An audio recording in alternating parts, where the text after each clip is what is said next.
এত দ্বারা ছোট নেতা, বড় নেতা, হাফ নেতা, পাতি নেতা, সাদা নেতা, কালা নেতা, খাটো নেতা, লম্বা নেতা আপনাদের দৃষ্টি আকর্ষণ করে বিশেষভাবে বলা যাচ্ছে, এতদিন পর্যন্ত দাপট খাটিয়ে বিভিন্নভাবে আমাদের হোটেল রেস্তোরাঁয় বিল পরিশোধ না করে বাকি রেখেছেন।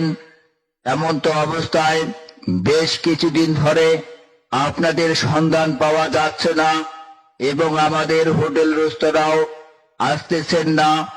আপনারা যেখানেই যে অবস্থায় থাকেন না কেন, আমাদের হোটেল রেস্তোরাঁর বিল বিকাশের মাধ্যমে পরিশোধ করার জন্য বিশেষভাবে অনুরোধ করা হচ্ছে। অন্যথায় আপনারা যেখানেই যে অবস্থায় থাকেন না কেন, আপনাদের খুঁজে বের করা হবে।